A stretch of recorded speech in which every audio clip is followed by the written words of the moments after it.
collectif dans le militantisme qui est à la fois rassurant parce qu'il y a, justement, allez hop, on passe, il y a une solidarité, une tolérance, ce côté un peu famille qu'on retrouve pas mal dans les milieux militants, qui va être rassurant pour des personnes hypersensibles qui ont besoin de se justifier, je dis pas qu'on est toutes les personnes hypersensibles comme ça, mais qui vont peut-être plus avoir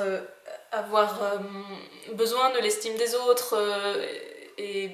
besoin de cette sécurité affective. Mais en même temps, il y a un moment où c'est trop. On vous aime, mais quand même. Et voilà, je voulais juste soulever aussi ce truc parce que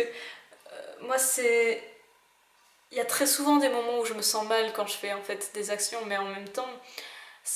elles me portent et j'en ai besoin, je sens, j'ai envie de le prévoir, je me réjouis quand ça arrive, etc. Mais voilà, il y a des moments où j'ai juste besoin de faire un stop et généralement les gens sont en fait assez cool avec ça, j'ai l'impression. Et puis oui, je voulais dire aussi que c'est important juste de s'écouter, d'écouter ce genre de moments, d'accepter et puis de pas aller au-delà de ses limites sans réfléchir. Pareil pour le fait de rentrer ou pas dans l'illégalité, par exemple. Ouais, faire juste attention avant de tracer et de se rendre compte après qu'on n'est pas en cohérence avec soi-même, parce que ça peut vraiment faire mal quand on s'en rend compte, quand on remet vraiment en question ce qu'on est en train de faire, quand on n'a pas un espace sécurisant pour réfléchir et se relier avec soi-même. Parfois,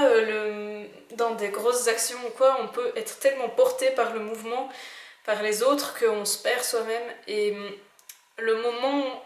où on revient dans son propre corps, où on revient dans sa propre vie, peut être parfois très douloureux ou choquant. Et du coup, je pense que c'est spécialement important d'avoir régulièrement des petits moments où on peut se reposer un petit peu et de réfléchir à l'avance, parce que sur le moment, voilà, il y a justement cet élan qui peut nous faire des choses qu'on n'aurait pas fait sinon, donc de réfléchir à l'avance pour quels vont être les risques, quelles sont les limites que je veux poser et respecter, parce que se respecter c'est quand même important. Et je crois que c'est tout ce que je voulais dire là-dessus, je sais pas à quoi ça ressemble. Merci de m'avoir écouté et à Amour et Révolution.